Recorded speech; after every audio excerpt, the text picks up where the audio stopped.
What we're doing today is just showing how this space can be used in alternate ways instead of the storage of private vehicles. We're on 7th Avenue here. It's incredibly dense with people doing all kinds of activities, and there's virtually no place for people to hang out and linger. The sidewalks are jammed. You can think of how you might repurpose the space, and everyone's like jammed up on the sidewalk trying to negotiate this very small amount of space and getting in each other's way when the cars have basically the whole street.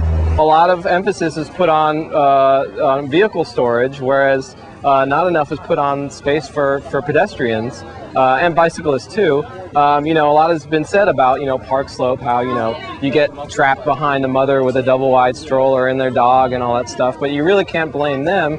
What we really need to do is think about how to expand the sidewalk. Park Slope has no single center. There's no other specific community center where people hang out and congregate, and this is probably about as close as we get is Connecticut Muffins out here, because there's public space, benches, so people hang out. So we're in a sense extending that.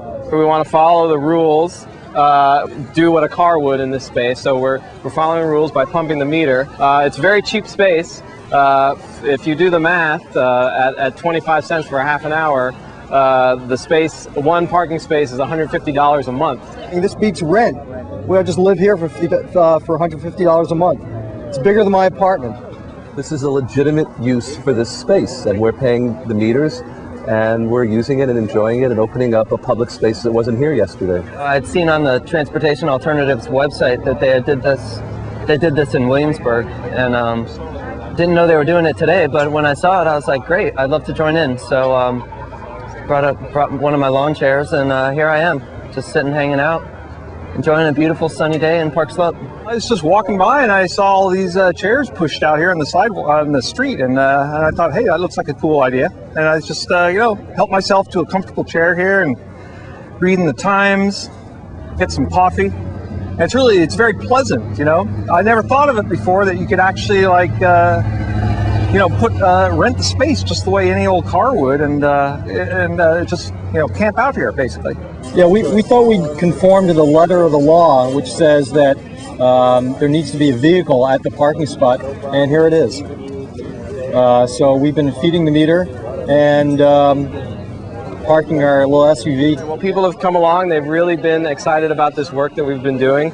They've seen everybody out here, and they're so excited that they want to contribute to our fund, so they've been leaving quarters. It's been great. It's been great that people have been into it.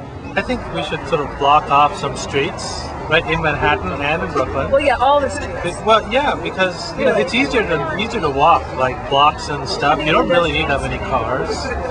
Plenty of subway, and people would be healthier. There's actually a walkway in Tel Aviv, Roosevelt Avenue, where there's a whole strip. You just walk down the block, and every other block there's a juice stand or a sandwich stand. There's places for children to play, little playgrounds, and it was so wonderful that parents, and there's a place to ride your bike. You really felt like it added to the quality of life there. And if we had something like that in Park Slope, I think it would be so well utilized and enjoyed by all these families, these young families. I have to spend a lot of money to rent an apartment to store my stuff, but people who own an automobile can store their stuff here. It costs them $150 a month to store their piece of machinery on this space with a meter, and on the side streets there are no meters anyway. It's free. Imagine it as a sidewalk extension or something like that, and it would become almost like a little town square or something. Yeah. You imagine doing it, wrapping it around the corner and the other corners on the intersection. It would really become a wonderful public urban space. And we're taking what would be 2 parking spaces and creating a living space here. A place where people are meeting each other, hanging out, talking. Activism has never been this fun.